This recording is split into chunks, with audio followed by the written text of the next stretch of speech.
अजमेर नगर निगम की ओर से अब राजस्व एकत्रित करने के लिए कई ठोस कदम उठाए जाएंगे। आगामी दिनों में नगर निगम में कार्य करने वाले कर्मचारी स्थायी रूप से सैलरी लेंगे, जिसका भार 2 से 3 करोड़ रुपए बढ़ जाएगा, जिसके कारण अब राजस्व को अत्यधिक रूप से एकत्रित करने का लक्ष्य रखा गया है। इसे लेकर नगर निगम में बैठक का आयोजन किया गया। इस बैठक में निगम आयुक्त खुशहाल यादव, उपायुक्त गजेंद्र सिंह रलावता, देविका तोमर सहित कई राजस्व अधिकारी व निगम अधिकारी मौजूद रहे। इस बैठक में निगम को किस तरह से राजस्व एकत्रित हो, इस पर विचार विमर्श किया गया।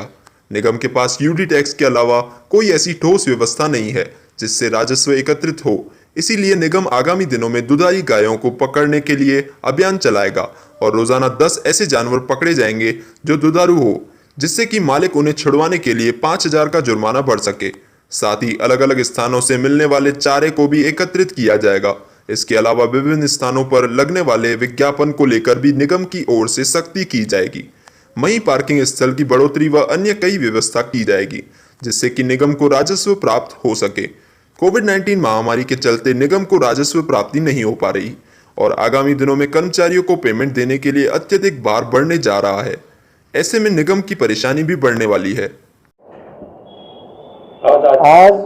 आयुक्त महोदय ने 12 बजे करीब हमारे यहाँ सभी प्रभारी अधिकारियों की मीटिंग्स रखी थी, जिसमें हम दोनों डिप्टी कमिश्नर भी शामिल रहे और आयुक्त महोदय ने इसको एक बड़ी गंभीरता से लिया था कि आने वाले समय में, जैसा कि आप सबको विदित है कि 2018 में हमने सफाई कर्मचारियों की भर्ती की थी और वो सफाई कर्मचारी अभी 2 साल तो फिक्स रेट पे थे, लेकिन आने वाले दिसंबर में, जो दिसंबर चल रहा है, पूर्ण होने के बाद वो अपनी फुल फ्लेज सैलरी में आ जाएंगे। तो नगर निगम के ऊपर लगभग 2 से 3 करोड़ रुपए प्रति माह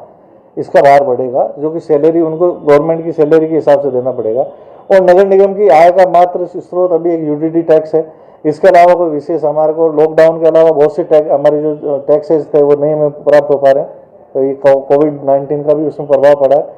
तो आयुक्त महोदय ने इसे गंभीरता से लिया और आज ये सभी ओआईसीज की मीटिंग ली, सामूहिक बैठक के, कि भाई किस तरीके से नगर निगम की आय को बढ़ाया जा सके ताकि सुचारू रूप से विकास कार्य भी हो सके, कर्मचारियों को तनख्वाह भी मिल सके और रोजमर्रा के काम के लिए भी नगर निगम पैसा खर्च कर सके। तो उस मीटिंग में काफ़ी, आज एक मीटिंग का पहला एक, ये मीटिंग आगे भी 2 या 3 बार तक कंटिन्यू रहेगी। तो आज जो मुख्य चर्चाएं रही उसमें एक तो जो कांजी हाउस का हमारा जो निगम का बना हुआ है, और चूंकि एक गाय पकड़ने पे, हम छोड़ने पे हमारी जो सरकार की तरफ से 5,000 रुपये का उस पर पेनल्टी लगाना होता है, लेकिन क्योंकि कुछ कर्मचारियों के कारण, इस कारण से कि भाई वो प्रॉपर काम नहीं कर पाते हैं या लोगों को ऐसी जानकारी प्राप्त हो जाती है, वो अपने दुधारू पशु हैं वो तुरंत रूप से हटा लेते हैं और मात्र नगर निगम की गाड़ियां जो है पशु पकड़ने में मात्र जो ऐसे जानवर जो नकारा है उन्हें पकड़ रही हैं, तो उससे कोई छुड़ाने नहीं आता है, बल्कि और नगर निगम को चारे का खर्चा उसका एक्स्ट्रा है। उसके बाद जो भी जंगल की छोड़ने की प्रक्रिया होती है नियम अनुसार वो की जाती है। तो ऐसी स्थिति में आज उन शाखा के जो प्रभारी और उन कर्मचारी को निर्देश दिए हैं कि प्रतिदिन अब कम से कम 10, एक दिन में 10 ऐसे दुधारू जानवर उन्हें पकड़ने हैं, क्योंकि शहर में कम से कम 1000 से 2000 दुधारू जानवर रोज घूमते हैं सड़क पे। दुधारू जानवरों को पकड़ेंगे तो निश्चित रूप से उसका मालिक जो जानवर का है वो उसी दिन छुड़ाना है। अगर 5,000 रुपये प्रति जानवर के हिसाब से वो पे करेगा तो 50,000 रोज की हमारे को इनकम इसमें होती है, तो लगभग महीने की 15 लाख इनकम होगी और उसमें से 7 या 8 लाख रुपए हम चारे पे खर्च करेंगे। बाकी का पैसा निगम को बढ़ेगा, उसकी निगम के और विकास कार्य में लगेगा। इसी तरीके से आयुक्त महोदय ने ये भी निर्देश दिए हैं कि जितने ये हरा चारा लोग बाग जो जगह जगह बांटते हैं और जो धर्मादे वालों को बेच करके इस तरीके का करते हैं, जगह जगह पॉइंट करके, जिससे गंदगी भी फैलती है, हमारा जानवर भी इकट्ठे होते हैं, तो ऐसे भी जगह पे हमारी टीम जाएगी और इन चारों को जब्त करेगी और जब्त करके ऐसा चारा भी हम ले जा करके हमारे कांजी हाउस में जो जानवर हैं उन्हें खिलाएंगे, ताकि उससे भी हमें चारा का कुछ खर्चा कम पड़े। इसी के साथ में विशेष रूप से जो ध्यान दिया गया, हमारे अन्य कर शाखा जो विभाग है, राजस्व शाखा अन्य कर शाखा है, उसमें हमारे बहुत से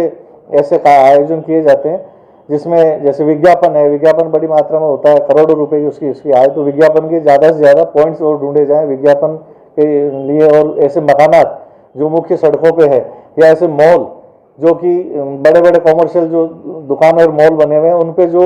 दीवारों पे जो एडवर्टाइजमेंट करते हैं, उन सब पे हम अब सख्ती से जाकर के जांच करेंगे और जहाँ भी इस तरीके का कोई एडवर्टाइजमेंट पाया गया तो 200 प्रति स्क्वायर फीट के हिसाब से हम उनसे वसूली करेंगे। साथ ही जहाँ जहाँ जगह ऐसी है जहाँ नगर निगम क्षेत्र में आ रही है, तो तो वहाँ पार्किंग के ठेके हम नगर निगम के द्वारा दिए जाएंगे।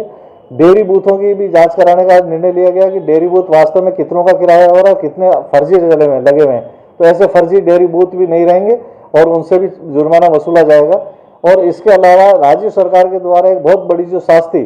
लगाने का राइट्स जो निगम को दिया है, आने वाले समय में आपको भी उसमें पार्ट टाइम में धीरे धीरे सब बताया जाएगा। तो उस शास्त्री में अभी तो ऐसी शास्त्री जो प्रतिदिन 5,000 रुपये है,